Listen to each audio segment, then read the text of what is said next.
Either we heal as a team, or we're going to crumble. Inch by inch, play by play, till we're finished. We're in hell right now, gentlemen, believe me. And we can stay here, get the shit kicked out of us, or we can fight our way back into the light. We can climb out of hell. 1 inch at a time. You know, when you get old in life, things get taken from you. I mean, that's part of life. But you only learn that when you start losing stuff. You find out life's this game of inches. So is football. Because in either game, life or football, the margin for error is so small. I mean, 1/2 a step too late or too early, and you don't quite make it. 1/2 second too slow, too fast, you don't quite catch it. The inches we need are everywhere around us. They're in every break of the game, every minute, every second. On this team, we fight for that inch. On this team, we tear ourselves and everyone else around us to pieces for that inch. We claw our fingernails for that inch. Because we know when we add up all those inches, that's going to make the fucking difference between winning and losing. Between living and dying. I'll tell you this, in any fight, it's the guy who's willing to die who's going to win that inch. And I know if I'm going to have any life anymore, it's because I'm still willing to fight and die for that inch. Because that's what living is. There's 6 inches in front of your face. Now I can't make you do it. You got to look at the guy next to you. Look into his eyes.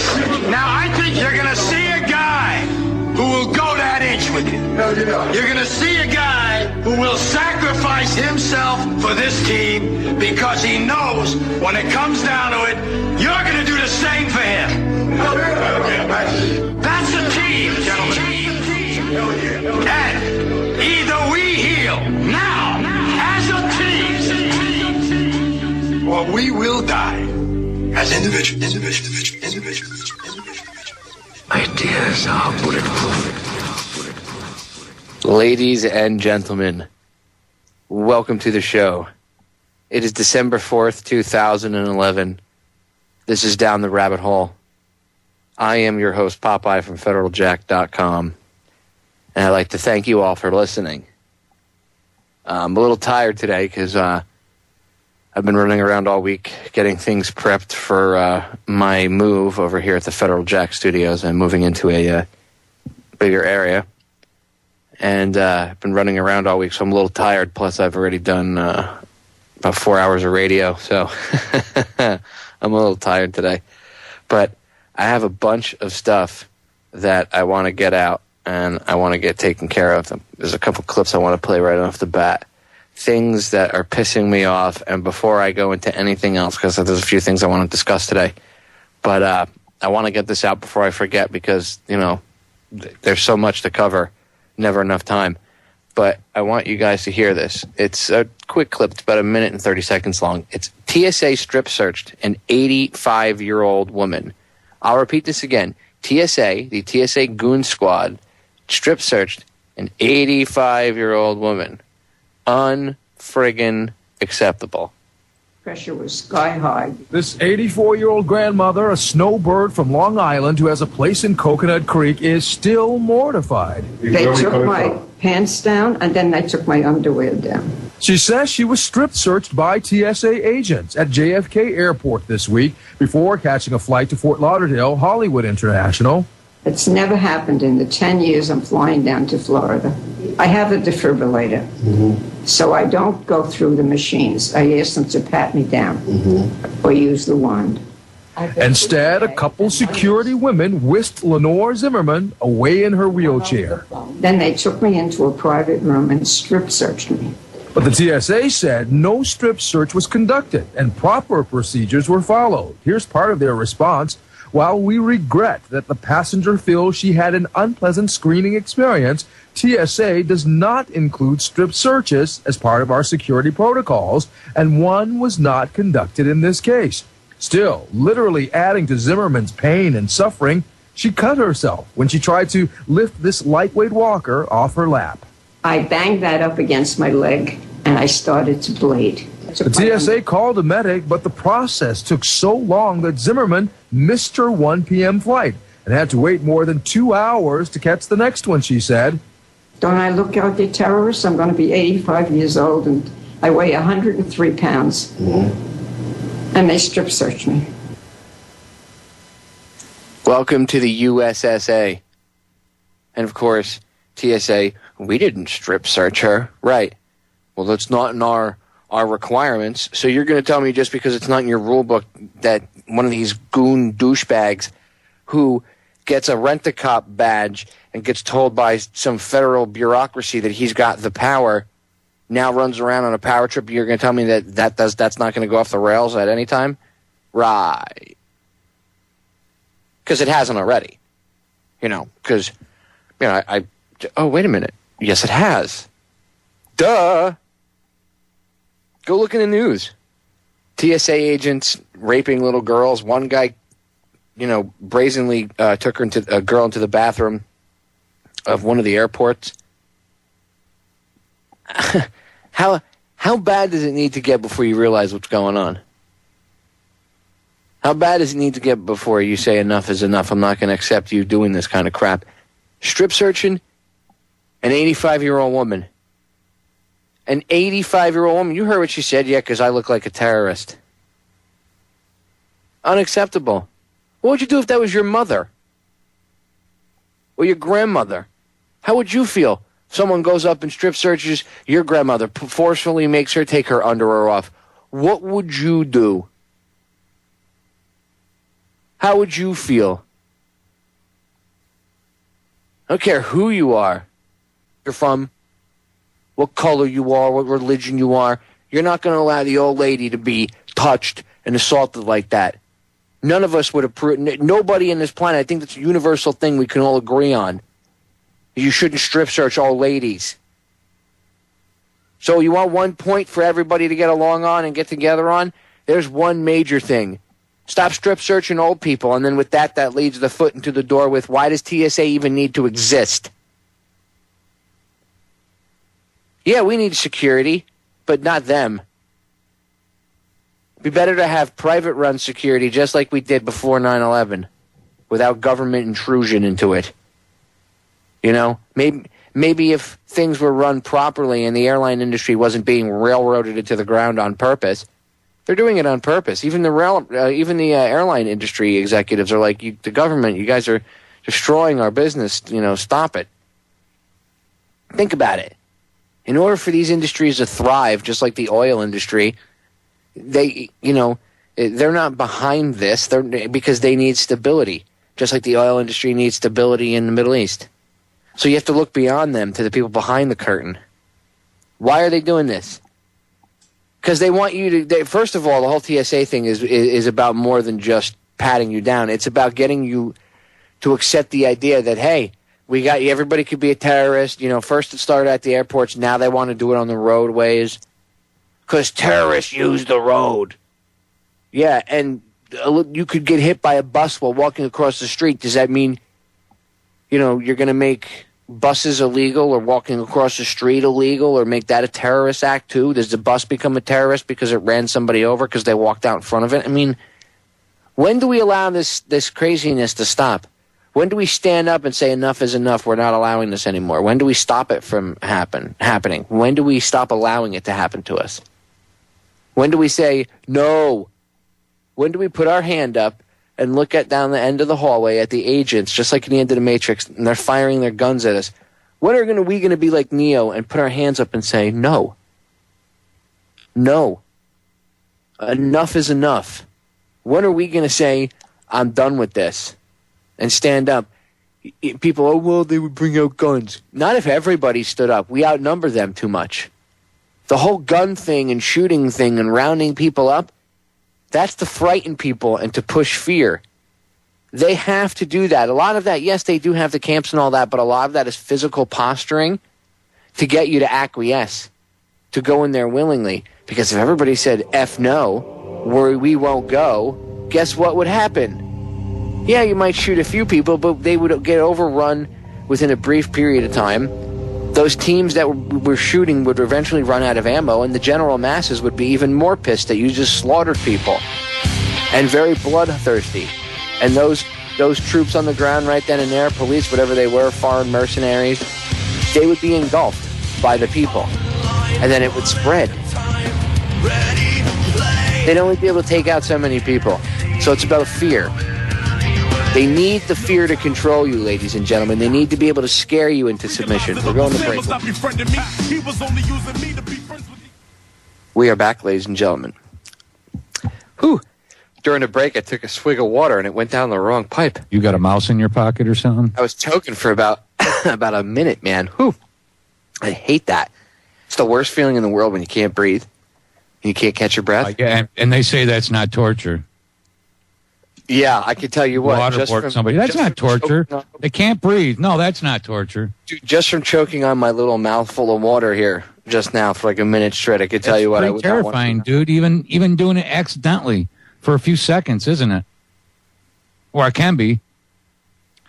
Well, it's because you don't realize how fast your body starts to freak out. Yeah. It's not even so much you; it's your body will automatically start to freak out, and your brain will automatically start to be like, no oxygen, and it starts to, you have to literally calm yourself down and try to.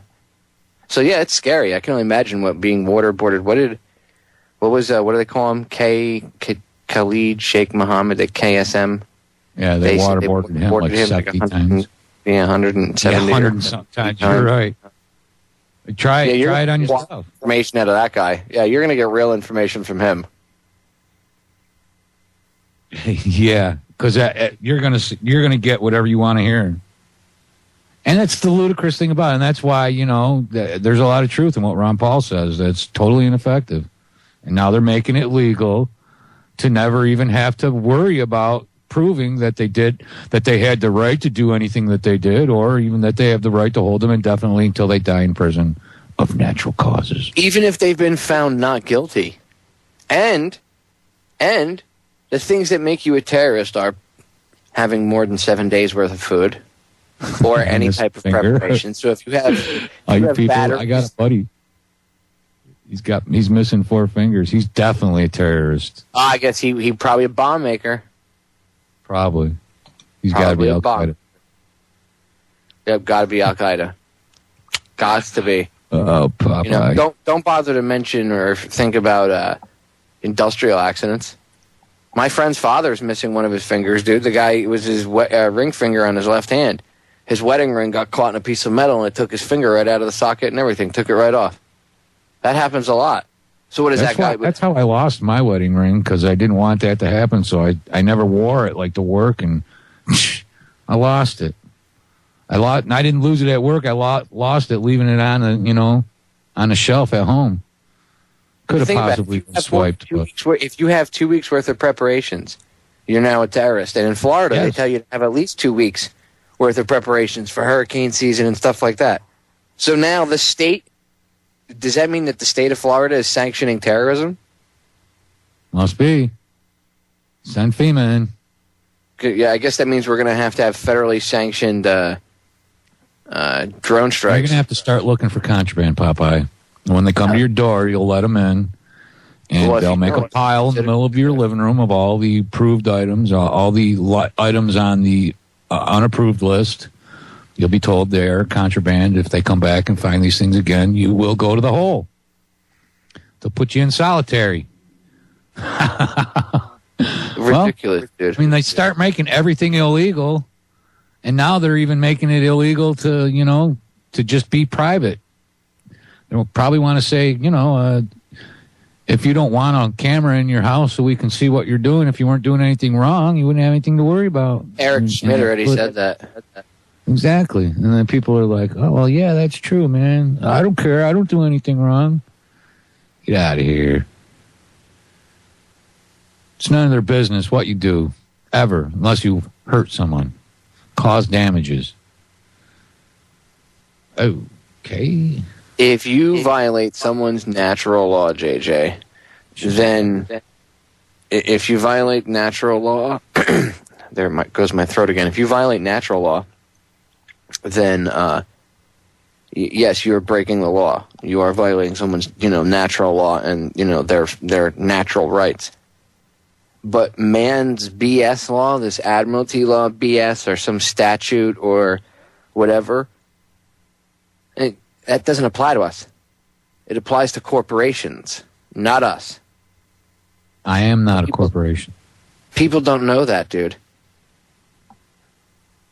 Yeah, people think they are. Well, people don't understand that they are a corporation. That's part of the Supreme Court ruling that a corporation is a person. People think That's just for election stuff. They're like, oh, it's just for elections. No, it goes much deeper than that. It's much darker. We are nothing but cattle to these people. Exactly. I was about to say that. Go ahead. Explain the birth certificate thing. Well, essentially, a birth certificate is a contract with the state, and then saying the same thing. From what I understand, your marriage certificate is essentially saying that if you have any children, they will belong to the state, property of the state. And then again, when the baby's born and you get the birth certificate, you're essentially creating a corporation. And some people say you're creating a trust. The government creates a trust in that name. If you're savvy enough, you might even be able to find out about it. But these are things you can Google. I'm not an expert in this area, so I'm not going to even pretend to be. No, I know, but you're correct. It's valid. Oops. And from what I've heard, it also says the marriage license thing is pretty much like you're agreeing that they can, I guess you're selling your wife or whatever to them too, as collateral. Something to that effect. So, I mean, they can just kiss my ass. Try to come take my wife. You're going to have a fight on your hands. Yeah. You know what I'm saying? I mean, we're pretty much convinced that in order to, I don't know, my wife and I love each other. We did get married, and we did it in the church. We did it because we want, if we thought that it was something horrible, we never would have done it. We're going to be together anyways, but, I love my wife, and of course, she's sitting right here, so I just didn't. Are you trying to say you're brown nosing there, JJ? No, we didn't necessarily. I'm just saying we didn't necessarily need a piece of paper to prove that we loved each other. Of course you don't. We did it for different reasons, but again, if we knew that what we were doing was creating a straw man, in our daughter's name, we never would have. Well, she has a birth certificate, obviously, correct? Yeah. Yes, she does. You got a marriage certificate, correct? Yes, I do. I do, too. I didn't realize about the marriage certificate thing. I didn't. I mean, you can't blame... Yeah, I did it. And I was like, ugh. But for legal purposes, what are you going to do?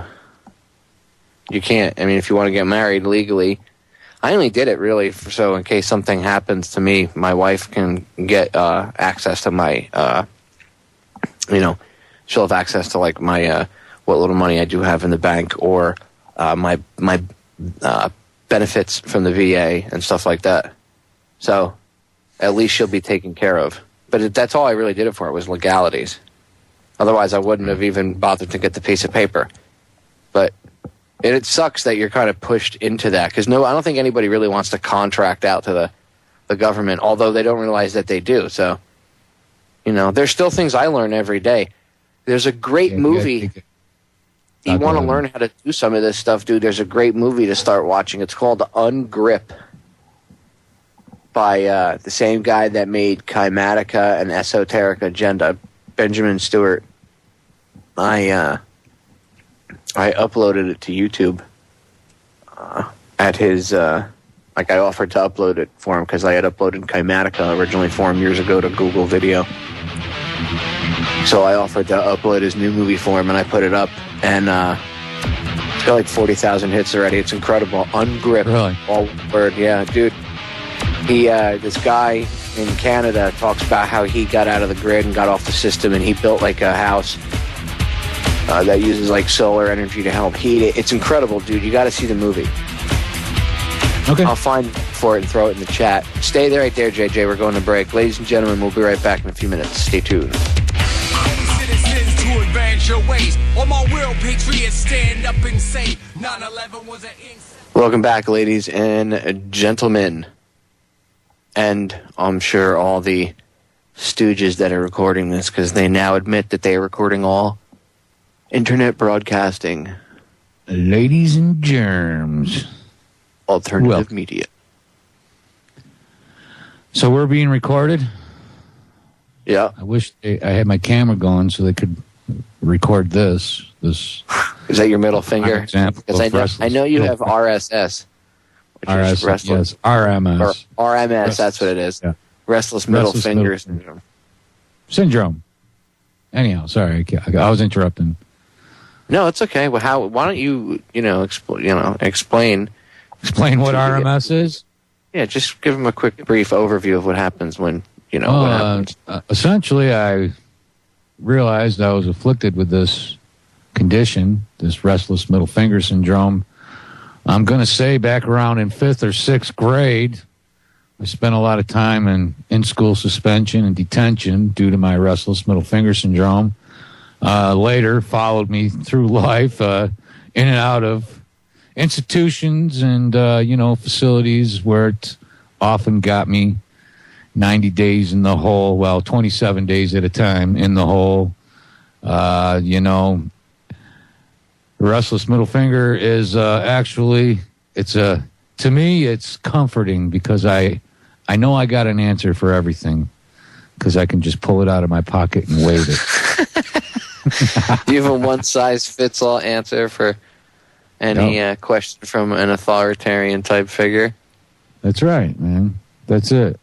Jimmy, what the hell do you think you're doing? And your hand just goes... Right there, buddy. Right there. I know how that is. Oh, I'm just kidding, man. Well, they would say that you have a problem with authority, Mr. JJ. They would say that you are an outside-the-box thinker, and that is not good. Charlotte Iserby talked about that kind of stuff. And in her incidentally, it's really the school that initiated this whole thing that took me till I was 30 years old to, overcome. Real nice thing to take a 7th grade kid, who's, to be sure, hyper or active or, but I never really did anything none of my friends did, but, set him up, just ruin his life till he's 30 because he won't obey. Of course. Because he's not part of the herd. They had me when I was a kid on Ritalin. They wanted me to, go to special classes and everything else. And then that's when they IQ tested me and realized I wasn't, they thought I was like mildly retarded or something. I mean, not that I did anything to,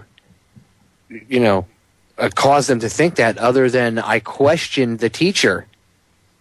And that's all I did was I would question things because I would come to like when it came to math, I had my own way of doing algebra. I still don't do algebra the same way as other people do, but I always come up with the same answer other people do. So I don't understand it. I can't explain it. Have never been able to explain it, ever. Okay? But my math teacher would say, you're wrong. And I was like, okay, I understand this is the way you want me to do it, but I came up with the same answer, so why? Oh, because you didn't do it the way I told you to. And I would answer back to her amongst a couple other teachers, and eventually I got labeled as a troubled child. And they thought I was acting out because maybe I was damaged mentally. And then they ran all these tests and realized that I wasn't damaged or anything, and that I was actually rather intelligent, and that I had, pretty much been pulling their leg for 2 weeks. And because it's not that I started it, they started it, and I was a kid, but I was a teenager. What do you expect a teenager to do? When I went to school, we didn't have air conditioning in the classrooms. But the guidance office was air conditioned, so I got to hang out in guidance, 2 weeks off, no homework, no classes. I got to read magazines and listen to my Walkman in between taking the occasional test here or there. And the tests were easy. So, long story short, they put me through all this without my mother's knowledge. And she got fired up. She was like, how dare you not, tell me you were testing my child? Why were you doing this? Oh, well, we thought. And I always thought it was just the school system screwing with me and maybe a couple other kids. I didn't realize the bigger picture until I started read, until I actually found Charlotte's work. Charlotte Iserby's work was the work that made me realize, oh my God, because I've not read her book cover to cover. I have the ebook. I'm trying to get a physical copy, but it's hard. But if you read her book, PDF version. You do, yeah. Well, if you read it, Plus, I've seen. When you look at it, aren't you like, oh my God, that's what I went through? Yeah. That's the kind of stuff that they were implementing when I was in school. There was a couple other kids like me in the school, and they weeded them out too. I run into them occasionally through the years in different facilities. Amazing how if they weeded them out later on, many of them ended up troublemakers or in jail or in the system. Which a lot of times, if you think about it, that's people that probably had way more potential to do stuff, but they were just pushed in that direction because from the time they were children, remember the mandatory tests of what you were going to do? They started bringing those out when we were kids. I was about 14, 15 when they started bringing those tests out where you had to take the test in high school to figure out what, or maybe I was a little older. I was like 16. They told you like what you were going to be when you got out of high school. And they told me I would, they got, my guidance counselor was a total dick. He was useless. But he told me to drop out. I mean, this is great guidance counselor, and I didn't listen to him. He's a schmuck. But they gave me this test, and he's like, "Well, you wouldn't qualify to be anything more than a garbage man." Apparently, that's what it said on the test. And I started laughing, and I was like, "That's cool," because New York City sanitation starts off at like 65 G's in full benefits, so that's awesome. And he looked at me. I said, and you don't make 65 grand. So I guess as a garbage man, I'd get paid more than you would as a guidance counselor in a high school. So I guess that means that a garbage man, if I go according to what you're saying, with money, that a garbage man is actually more important than your job. So how does that make you feel? And he threw me out of the guidance office. He threw me out. He got angry at me. I had a counselor at I was in a group home. He told me, I was like 14. He was like, "Kid, with your attitude," he said, he brought me upstairs to this little room that had, no one else was allowed in there either. It was just me. He said, "You better learn how to work out." He said, "Where you're going, you better start working out now." And I get, he was right. But by the time I was 16, I was yoked and I needed to be where I was headed with my attitude, with my restless middle finger syndrome. Because I was a runner, dude. So here you are, a kid, I'm just a kid that smoked cigarettes in the bathroom in school and didn't like being told what to do. Sometimes I'd skip and, whatever. It's not anything that any other kid didn't do, but the school initiated, what they call PINs, or a person in need of supervision. So the state came and took me, but I just ran away. So now you run away and, the next thing you know, you're a criminal. You go into lockup. And that's what happened. I'm pretty fortunate. I know a lot of guys that didn't make it out of that system. They're still there. Well, dude, that whole system is all about making money now, too. The whole jail system. It started in the 80s, too, didn't it? Look at this push to get put everybody in jail for everything now. Remember back in the day, it used to be, you'd be hard-pressed to get arrested by a cop. When I was a kid, you really had to piss the cops off. Now you breathe in the wrong direction. The cop's like, "All right, you're under arrest for, resisting or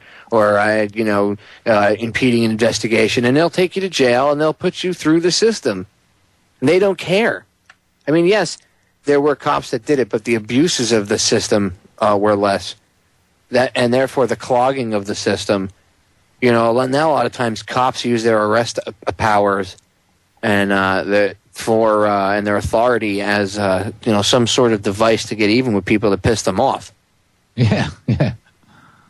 They go out there. You're like I was saying a couple of weeks ago. I said you're just one what's it to you away from getting tasered on the side of the road. How dare you say what's it to you, or that's none of your business. Rob, when a cop asks me what I do, I tell him it's none of your business what I'm doing. Rob from Pigmine over on YouTube, he's in the chat room. He brings up a good point. When you turn on TV now, every time you watch all these TV channels, everything is all about locking, being in lockup, or you see shows where people come in. Survivor. Well, not even that, but they're lockup, like police lockup shows. Oh yeah, and they show just the craziest people. MSNBC has a show, like Rob said. I know there's cop shows on like I think TLC and stuff. There's a They show always called have. Jail, dude. That's the one I'm talking about, where they show people getting arrested. Yeah, and they show you in booking where you're 3 sheets to the wind on every drug known to man, and they start treating you like crap, and then they use that's their excuse for why people belong in prison.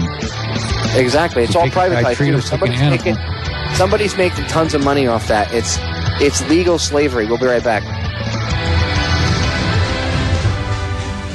I got one for you, JJ. Did you hear this story about the the former Arapahoe County sheriff? Oh, This guy yeah. got arrested on charges of trafficking methamphetamines and trading I was for crossing sex. my fingers. I was going to see Sheriff Arapahoe there, but no. Oh, that And would have this been so guy's perfect, like wouldn't it, dude? like a living legend or something. Check this out. Well-respected law enforcement officials in Colorado, and right now he sits in the jail that's named after him. Pat Sullivan is accused of trying to trade meth. Wait, how funny is that? The jail is named after jail him. named after him. He's sitting in the jail that's named after him. What do you want to bet he was a dick, too? That's what I'm saying. Karma's a real bitch. For sex. Sullivan had a very impressive career as the Arapahoe County Sheriff. His service was even singled out by President Bill Clinton. CBS 4 investigator Brian Moss broke this story at 6 p.m. He's in with... Why does it not surprise me that Bill Clinton cited this guy and gave him a big thumbs up? Oh, yeah, the king of Mena, Mena, Arkansas. Why does it not surprise me? But no, none of this is connected. No. New information tonight. I think the most common reaction has been shock. This is a hard one to wrap your brain around, but this arrest had been several weeks in the making since about November 17th. Informants had come forward telling law enforcement that one of their own had crossed the line. The 68-year-old Sullivan was a law enforcement icon. Now, though, he's a suspect in a tawdry criminal case. He delivered, or is alleged to have delivered, methamphetamine in anticipation of a sexual encounter with an adult male acquaintance. Authorities arrested Sullivan at this Aurora home, where they say the former sheriff was caught with a small amount of meth. But Sullivan walked into a law enforcement sting, much like the ones he used to set up. In full SWAT gear. Full SWAT. Oh, yeah. Full SWAT gear. Yeah, I mean, the face covered up and, the camouflage green thing going on there, the big chopper guns and all that good stuff. Grayson Robinson, who succeeded Sullivan as Arapahoe County Sheriff, said more charges against Sullivan are anticipated. And authorities believe what happened here was part of a pattern of swapping drugs for male sex. We are speculating that that's the case. That this has happened before. Yes, and that's still part of our ongoing investigation. Pat Sullivan was held in high esteem in law enforcement circles during a 40-year career. 19 years as Arapahoe County Sheriff, named National Sheriff of the Year. He regularly testified before Congress. He won the Medal of Valor and was labeled a hero by one newspaper when he retired. Now he's being labeled a suspect. No one, absolutely no one, is above the law, and particularly a current or former peace officer. So they'll go after this guy for this stupid methamphetamine charge, but they won't go after people for child sex trafficking or anything like that. So it's very selective about who they go after. But I just think it's funny that a former sheriff who has a prison named after him. Yeah, he's sitting in the prison. He's in what they call administrative segregation right now. He's in. Oh, I don't think he's in Gen Pop. I don't think so. He's segregated. I highly doubt it. I don't think he'd fit in. He's soaked in urine. He'd be dead, dude. There's no way. Cops don't. They always put them in isolation. They don't put them in Gen Pop because they, that's just not a good mix. Trust me. Well, it's not for the cop. Well, and even in prison, dude, they send in. You if you don't think that they send people in to gather intelligence, fake inmates, because there's inmates that'll come and then disappear and never be seen of again. They're dirty, filthy, and they would never put a guy, especially one that everybody knew was a cop, in population. But isn't it just so highly ironic? I just think it's real ironic. The way they treat him with contempt, like you're a piece of dung because you use meth, and then later on he gets caught with meth.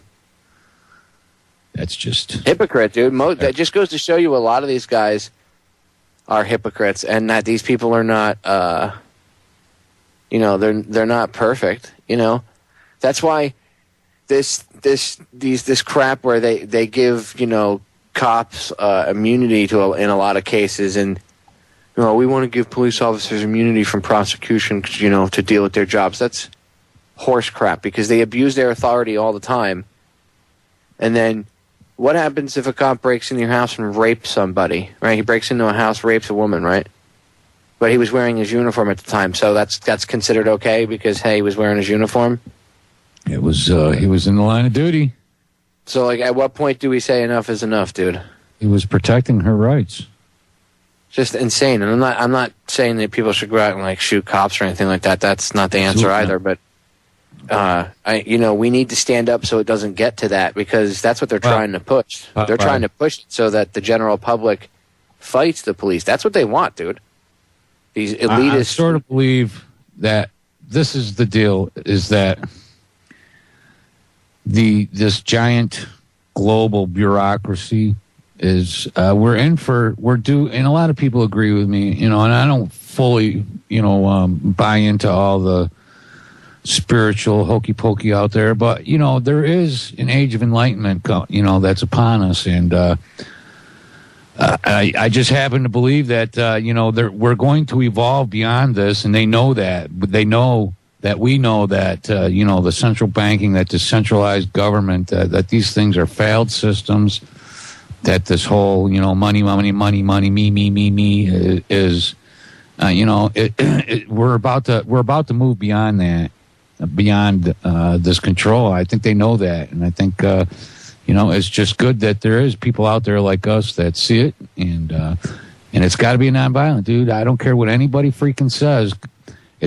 Nothing will change. I don't care how many guns you got. Nothing's going to change until a lot of people change themselves and change their views and change the way. I agree. I said the same thing. I'm down. People said to me, Popeye, what are you?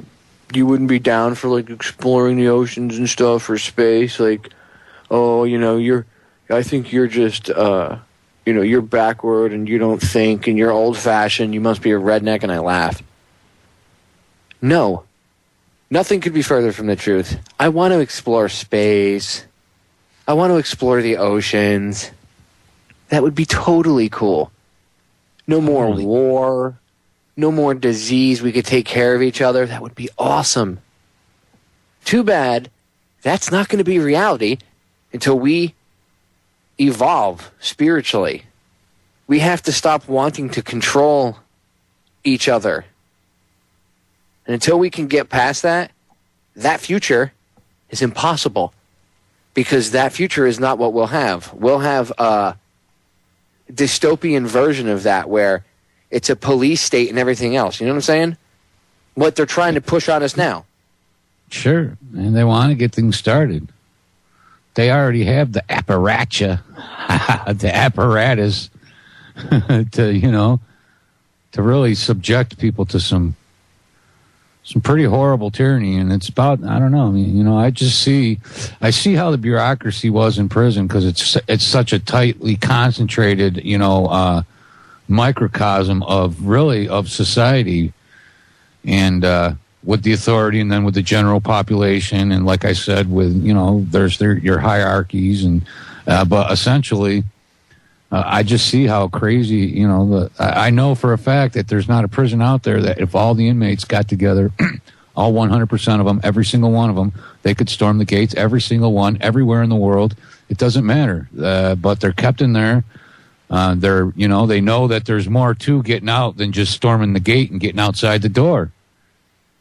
And that's, I just see that now as I look around me here out in, the actual world. I see governments and corporations behaving like administration, and we are general population. I mean, everything and anything that you own, cherish, or care about can be taken away from you at the blink of an eye. Just like, bam!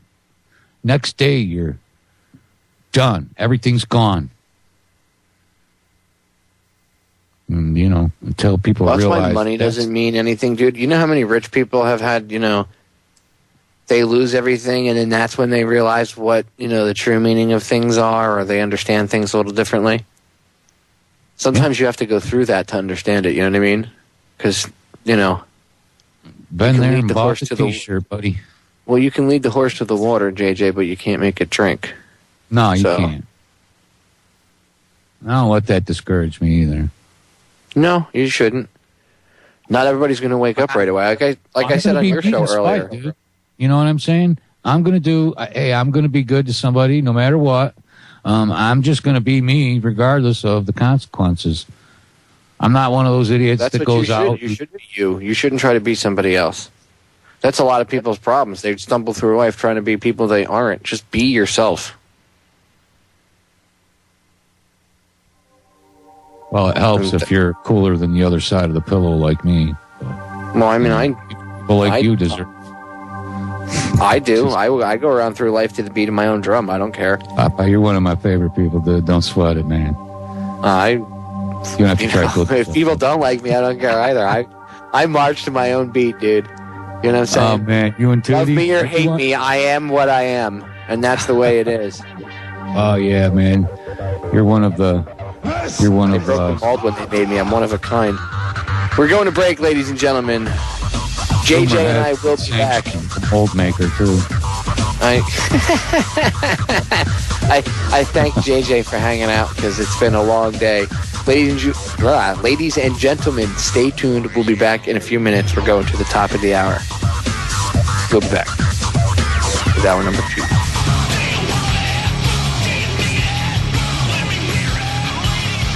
Ladies and gentlemen, we are back. Hour number 2 of Down the Rabbit Hole. This is the Sunday edition, December 4th, 2011. So in a little more than a year from now, I guess we'll find out if the world is going to end. I say that chuckling because, well, I don't think we're going to blow up, dude. Do you? Really? I'm pretty confident we're not. In fact, I believe exactly the opposite. I believe maybe in another year, enough people will be enlightened to be able to start really putting a dent in this huge system that we all find ourselves trapped in. And then not a shot has to be fired, if we all get together. I agree, because they were talking about the end of an age, not the end of the world. There's a mistranslation, and it's been pushed to scare people. And the date depends on where you start from, which is debatable. Well, I guess we'll know if the world's really going to end because Japan and all them will go first. Because it'll be 2012 there first. So they recognized daylight savings. I'm sure, didn't they, back in the? Well, no, they don't recognize it, but they're just that far ahead of us on the planet in the way with Greenwich Mean Time and everything. So if the planet goes chronologically at 12 o'clock, at like a specific time on that day, it'll start to go there first. So we'll know. You know what I'm saying? So if Japan's partying and everything's going good.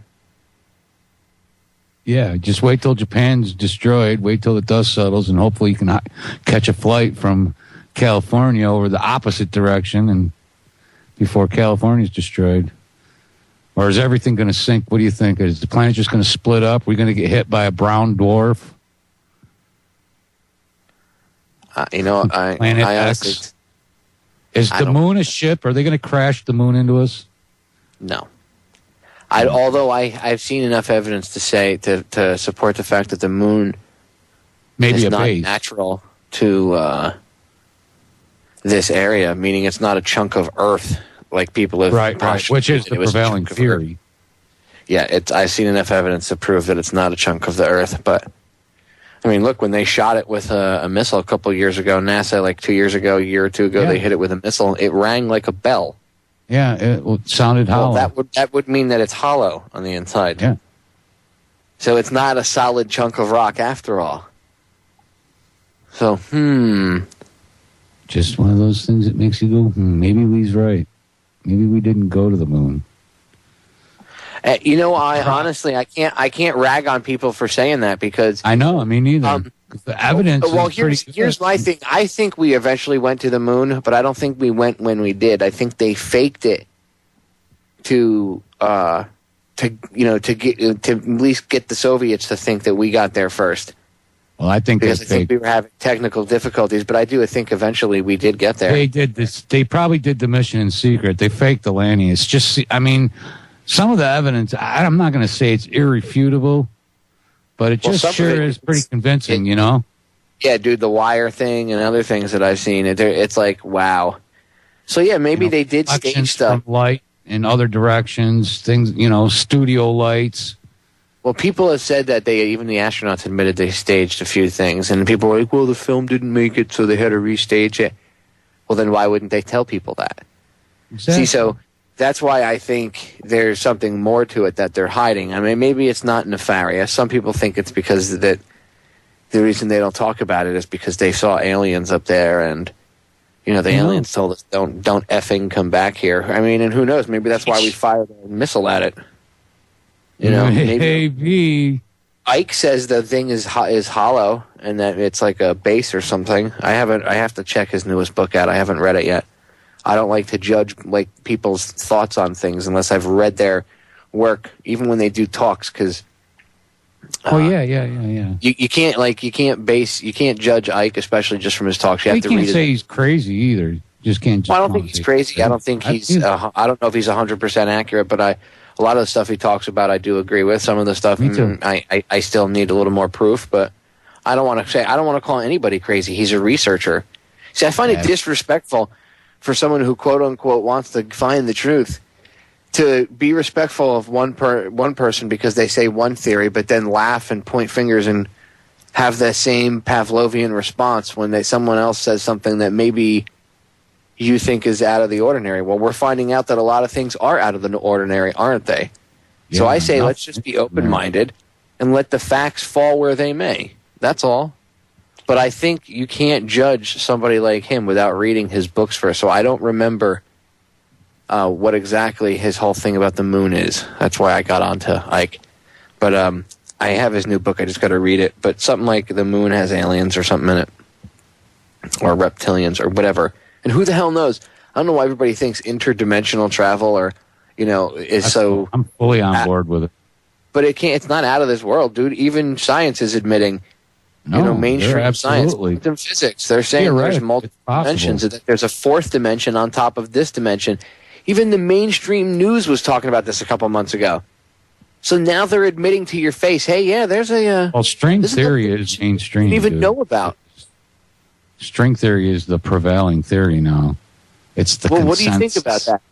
What do you think about 10 years ago you were called a kook and now that the mainstream media is like, of course there's a fourth dimension. To 11, or indefinite number of brains in the string, in the membranes, and in string theory. And, there's a lot of people that have done some really terrific research into DMT.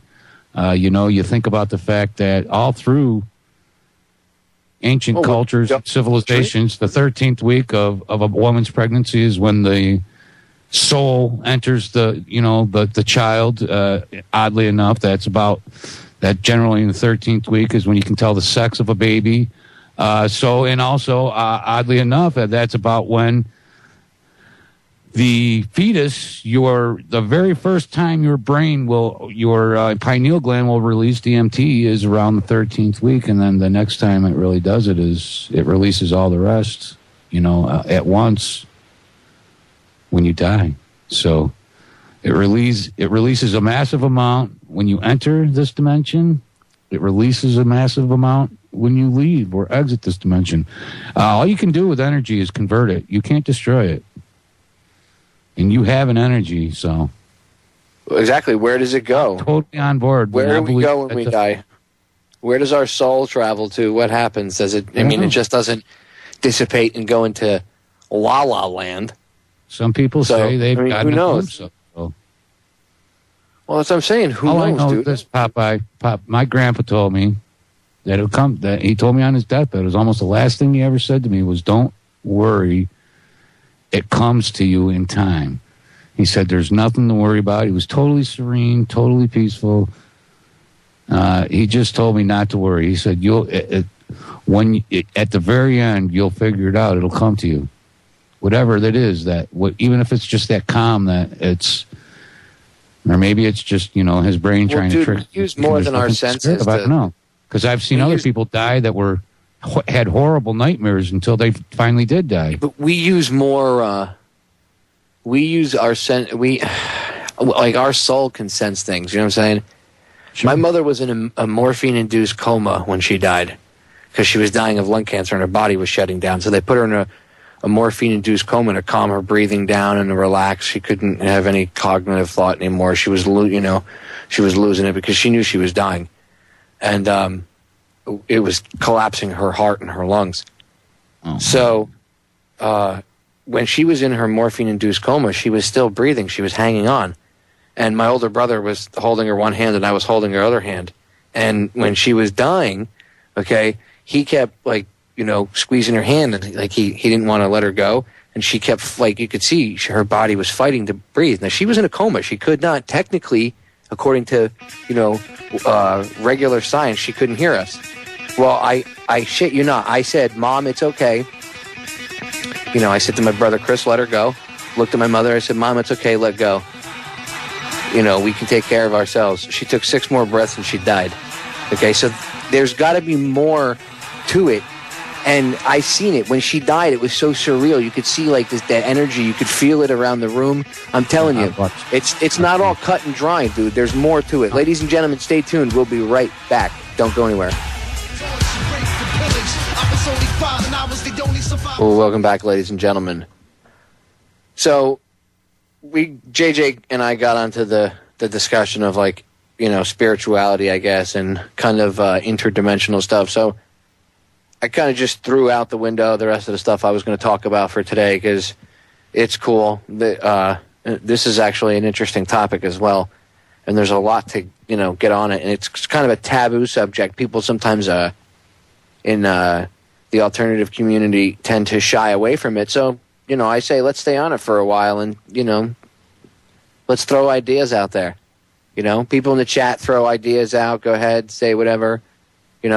Listeners, if you want, feel free to email me, info@federaljack.com. It'll come right to me while I'm on, for the next 40 minutes. Tell me your ideas, or come into the chat and go over to oriontalkradio.com and look under, up at the top there, you'll see shows and hosts, and just highlight it with your mouse. A little drop-down menu will pop down, and the second one down's mine. Just click on it, and it'll bring you to my show page. And come in and chat as anonymous if you want, or whatever. Or make a little screen name and come in and chat. Tell me your opinions about death and the afterlife. Maybe where do we go? Everybody's pondered this. Do you think that maybe we're just turned into dust and we go away? That's it? No essence, no soul? Or do you think we go somewhere? Do you think it's heaven? Do you think it's another dimension? Well, there's 2 competing theories with as far as information goes. There's the theory that information can never be destroyed, even a black hole. And then there's an opposing theory that a black hole can destroy, that even information can never leave. But I happen to believe that all information is contained in every point, and this is not a unique view. It's not something I thought up myself. But when you get into quantum physics and quantum mechanics, it becomes ever more apparent that things don't operate in such an orderly fashion as we're accustomed to here in the macro world. And who knows? Our macro world could very well be a quantum world to another macro reality. I mean, think about it. We're told what our reality is, but we find out, each year that what we thought was reality really isn't. That some people claim that matter exists by virtue of the fact that you think it, that you looked at it. And that's what quantum physics says. That's because atoms are actually hollow. That's one line in quantum theory. Mm-hmm. See, there's that battle. Well, it's that thought, but where does that thought come from? What is that thought? I happen to believe that particles exist. They either exist or they don't exist. They can exist in two places, but this is called particle entanglement. It's not that they exist in both as both. They're either one end or the other, meaning they're either red or blue. They're either we're talking about smaller than protons and electrons. We're talking about in an endless variety, but that particles can exist in two places at once, including another dimension. So, by virtue of entanglement, you actually are connected to another dimension now, and you just don't know it. So, whether we can sense it or not, in our three-dimensional reality, is just, it's theoretical now. Nobody actually knows for sure, and a lot of people have their theories and faith and their beliefs. I lean towards, dimensional travel. I believe that eventually that maybe you can evolve. Who knows? Because then when you talk about consciousness, consciousness isn't a substitute. It's not mass, is it? Well, see, that's interesting. Like, it's like what came first, the chicken or the egg? Exactly.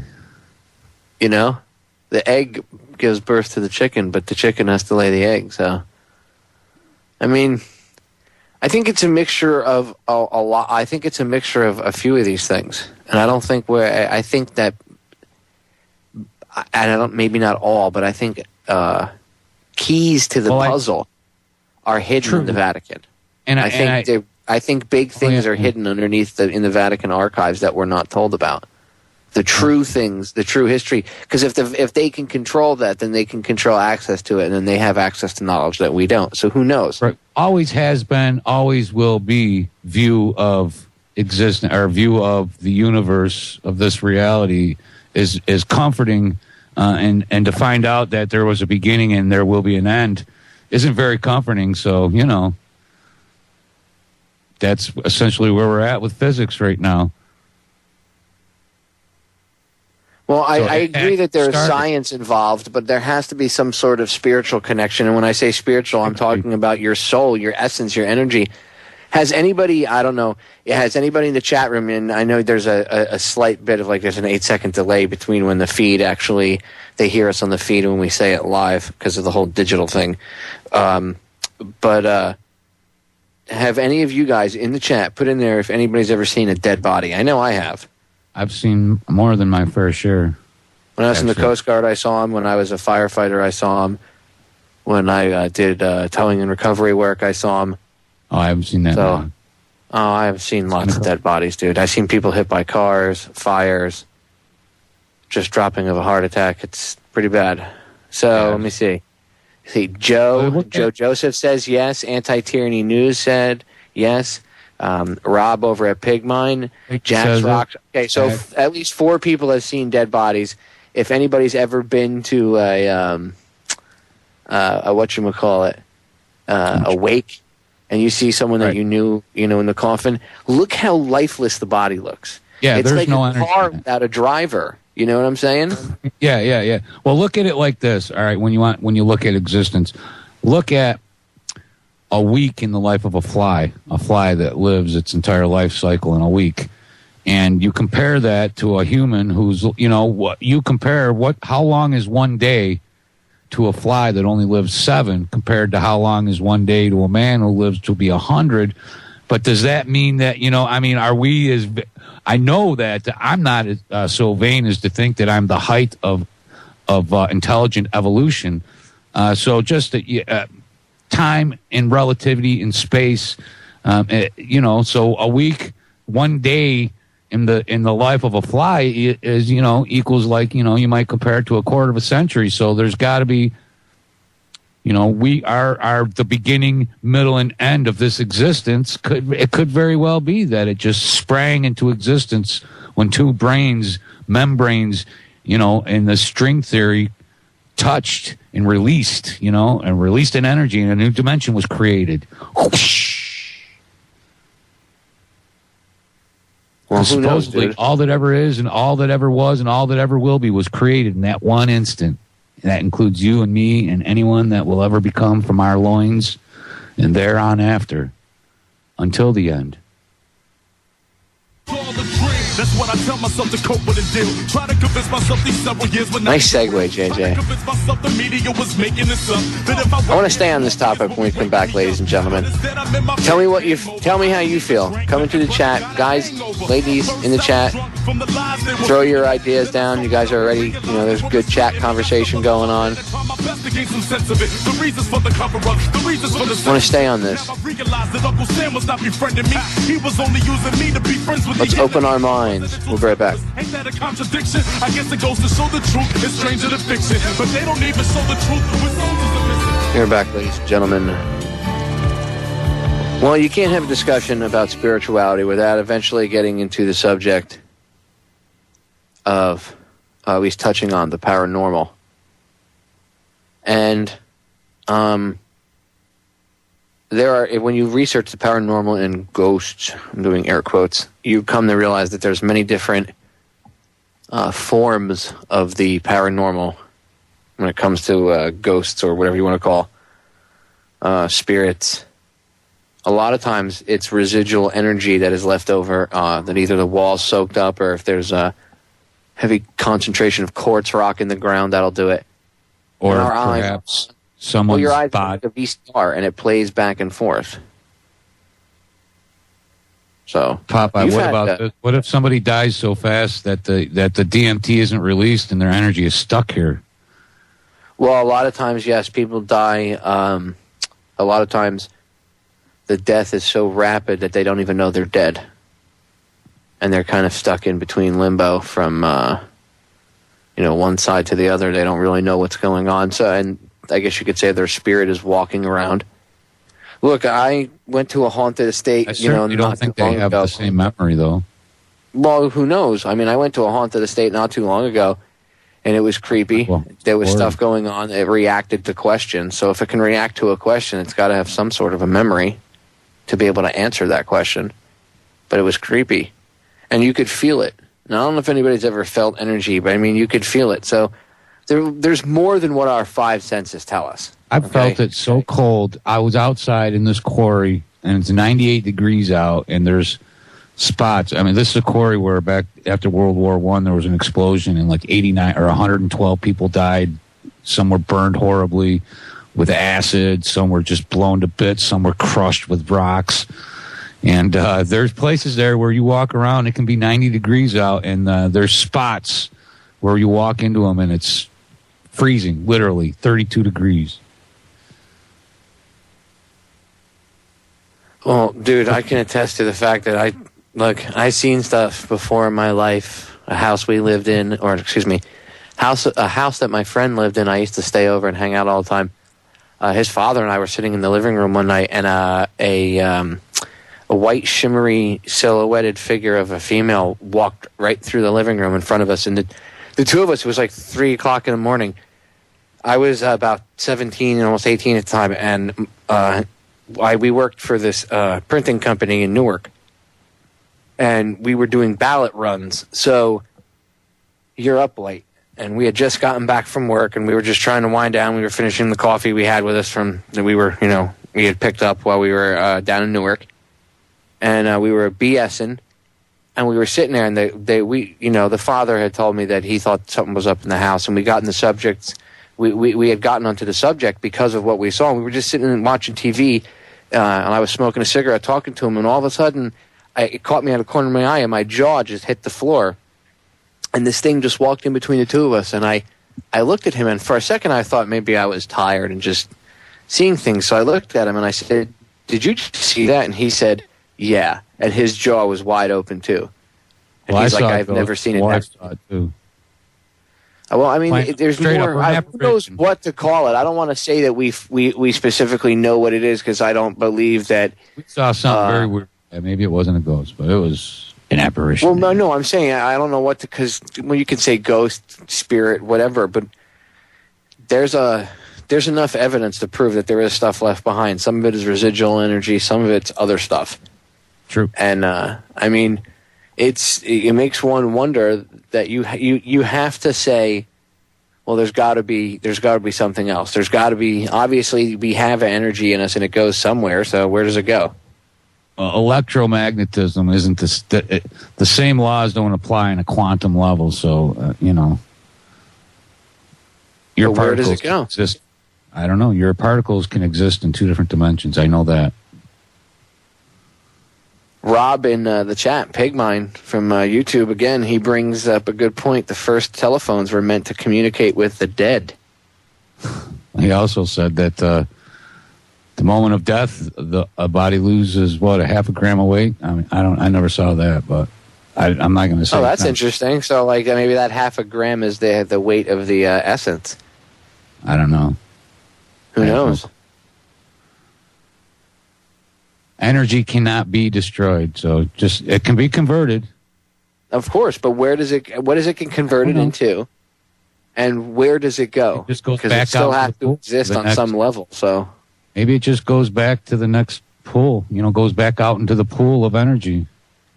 Well, unfortunately, now it's people are more open to it, but even still, you get people that they make fun of you or whatever if you talk about this kind of stuff. Well, nobody's an expert, and I don't care who you think you are, and it's all theory. No, it's not the energy of the light. It's the energy of it's the stored energy in the candle. It's being released by fire. And when you put the fire out, the energy is still being stored in the candle, the remaining energy. It was released as light and heat, and that has been... the chat room's awesome right now because it's going off the hook with knowledge. This is what I like. This is what I love when all different theories and ideas are coming and flowing together in the chat room. That's what I like. I like to see people thinking. Right now, people's brain synapses are firing. That's awesome. Energy. Electrical energy. Well, that brings me back to the have you ever seen a dead body thing. When there's no soul in the body, when there's no energy Chemicals in it looks are still very in different. the brain, but the energy is gone. When you're dead, when that essence is gone, it looks very different. I'm sure you've seen a dead body. Yeah. You know what I'm talking about. I've seen them. Anybody that's ever been to a wake? Seen some. I've seen a guy get stabbed in the neck like 72 times while somebody else held his feet. Jesus. Where, in jail? In prison, yeah, in Utah. Yeah, it was pretty horrible.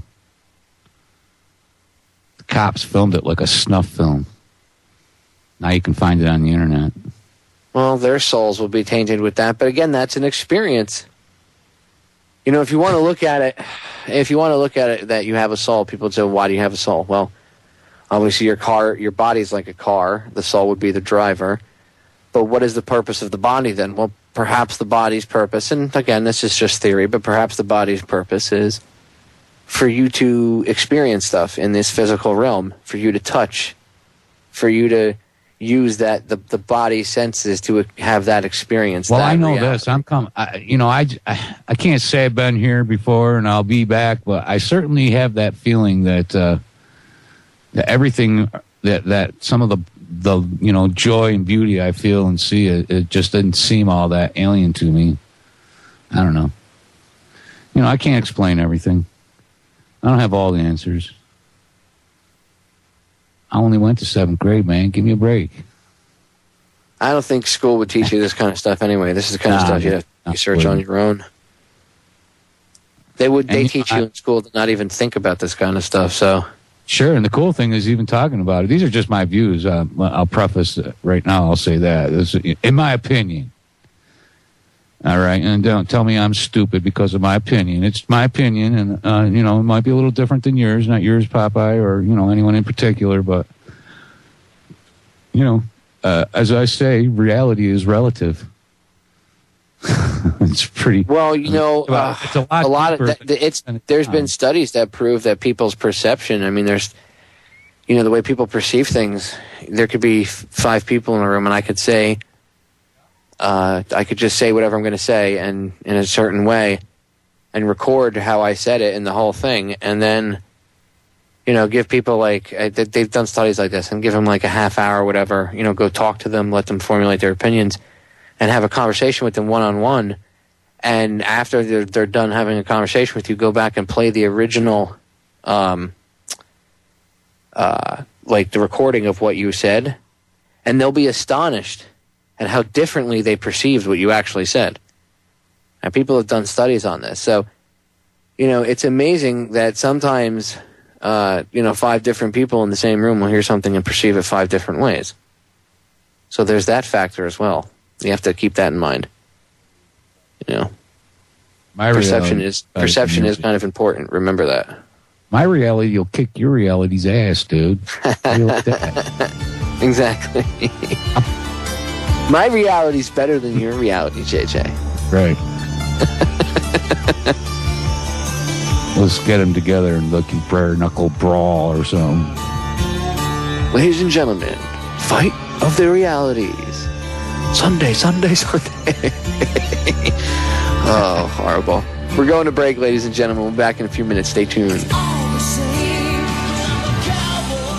Ladies and gentlemen, we are back with the final segment. Thank you for listening to today's show. Make sure you tune in after my show to Freedom Link Radio with Joe Joseph. I believe he's got a full house over there today. I believe he's got John King and Gwen Caldwell coming on. So that's a good crew right there. You get the 3 of them together, you better watch out. There's going to be a bar fight somewhere, and Gwen's probably going to be responsible for it. She's a tough chick. I like her.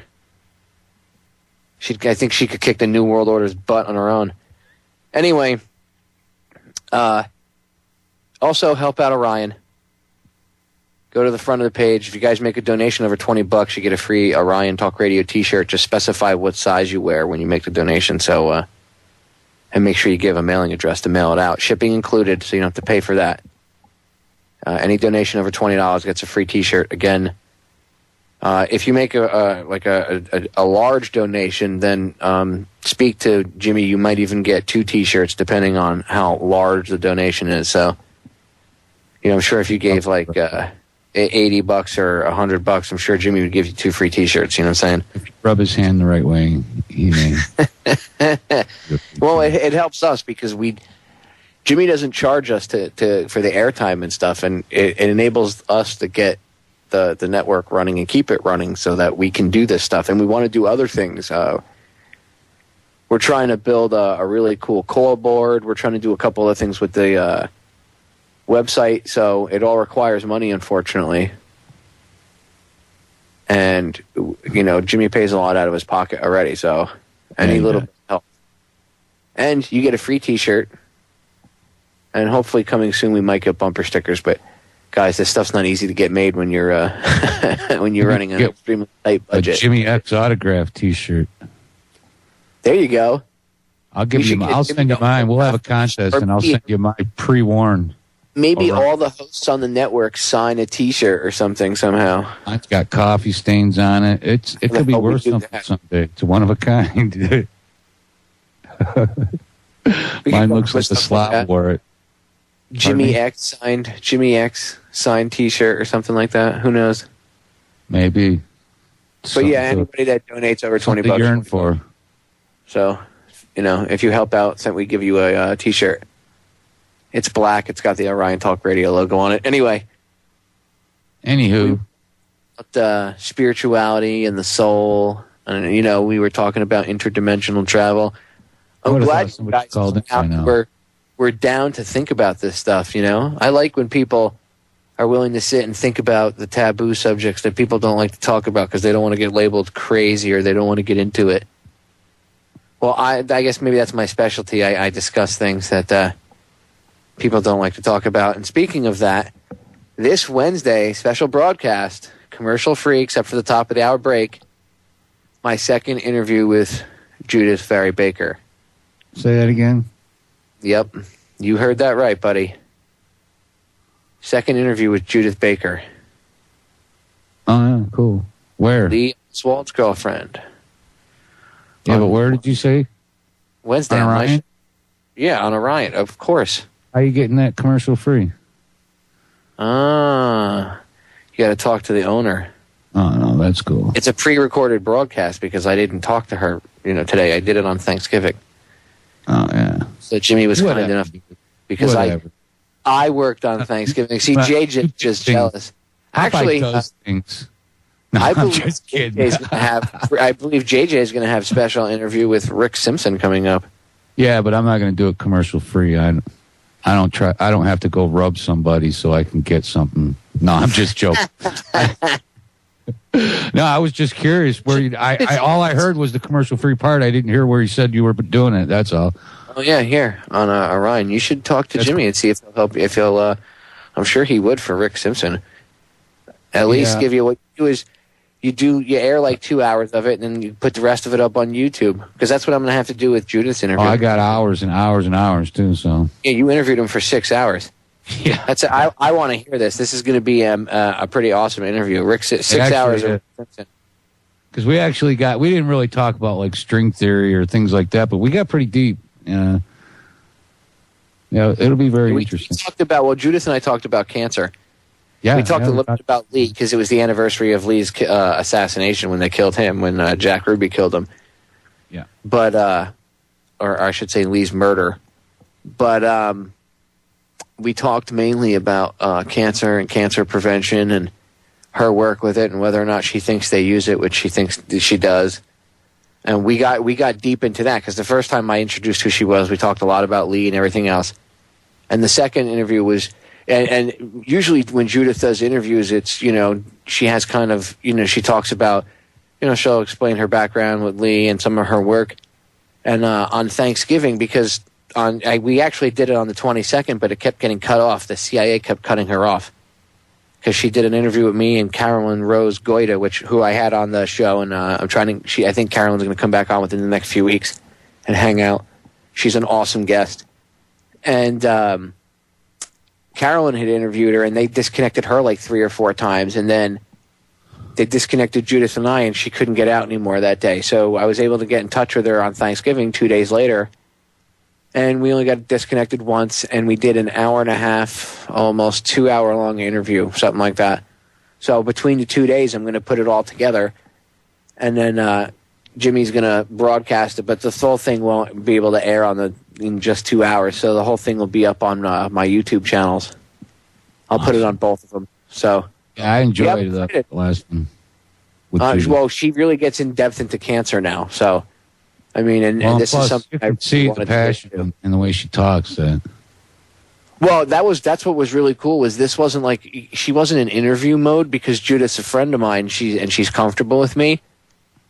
She was in sitting down with me, having a cup of coffee, ranting about what she knows, and throwing out all this information. But it was a very comfortable, relaxed conversation. So she was very passionate about how she was talking. So. I'm really excited. And I love having Carolyn Rose Goida on. She's great, too, so she is coming back on. I'm going to have her hang out for another 2 hours. I'm jealous. I don't have the same amount of guests on. Can I tell people I know Popeye? Hey, I'm a friend of Popeye's. Will you come on my show? No, I'm just kidding. You got Rick Simpson on. I know, man. I'm just playing. I can't. I didn't get Rick Simpson on. Even I'm impressed, so... Took me quite a while, too, man. 6 hour interview. And ladies and gentlemen, JJ's full interview, once it's going to take us a little while, and I'm in the middle of moving my studios, but within the next week or so, we'll have the full thing up on my YouTube channels. I'm going to put it up there for him, and he'll be able to spam it. Yes. Thank you. So JJ's going to have a forever long interview with Rick Simpson. Yeah. Oh, yeah. I would say that's great. Probably about 5 hours, 5.5 hours. Yeah, man. Popeye. Are you excited? Yeah, I'm going to thank you in advance for helping me do that one. I'll do it, dude. It's no big deal. It's cool. I think the information needs to get out there, especially after I saw what happened with that little girl, with that little kid, that little boy. The father fed him hemp oil that he made from Rick after he found Rick Simpson's, how to do it or whatever. And he saved his kid's life after the doctors had written him off, and it cured the kid's cancer. So yeah, more than once. He saved, and it's done this for tons of other people. So guess what? Yeah, he saved people off their goddamn deathbeds, dude. I mean, if every one of these people was a paid actor, it would be out by now. I'm interested in it myself. I think it's amazing. So I'll definitely help you, dude. I give you kudos for, and I think everybody should give JJ a golf clap here. It's just for everybody in the chat room, everybody listening. It's for you, JJ, for getting Ricky Simpson on, because that's awesome. So stay tuned, ladies and gentlemen. JJ will have a full-length interview with Rick Simpson, as well as, he'll be airing clips of it. But he's going to have the full one up on YouTube, and you'll be able to go listen to it. And I'm sure it's just amazing. Anything with Ricky Simpson's always amazing. The guy's awesome. And I'm not even saying enlightened, but he's just a real good, a real down to earth guy. He's not talking hokey pokey gobbledygook. He's saying, look, this is what I did. You could do this yourself. He's not making a penny. He's in exile from his home. I mean, it took me forever too, dude. I've been really looking forward to this for months. It took me about 4 or 5 months to get actually get it done from start to finish. So it was an endeavor of love, actually, and I'm really happy that I did it because he's a great guy, and I believe I made a friend, which is why I do this. Well, dude, that's how it is. With me and Judith, anybody that's ever interviewed her or hung out with her for like a day or two instantly becomes her friend. She said that when people have come down to interview her, like news crews or whatever and stuff, after hanging out with her a few days, they're all very personable with her, and they all, she has, I guess, contact with certain people or whatever, and it's because of you can feel that energy. Going back to the conversation of soul or essence, when people are good, you can just tell it. Sometimes your soul can feel it. Some people call it that gut feeling. You have to learn to trust your instincts other than the 5 that you see around you, Oh, these guys got to be Popeye and JJ. JJ, we're out of time, brother. I love hanging out with you, dude. It's always a great conversation. Time just flies by with you, dude. I swear to God, 6 hours just went. It went by like that, dude. Like, bam, blink of an eye. Ladies and gentlemen, thank you so much for listening. I appreciate you guys putting up with me for 6 hours today. Think about what we talked about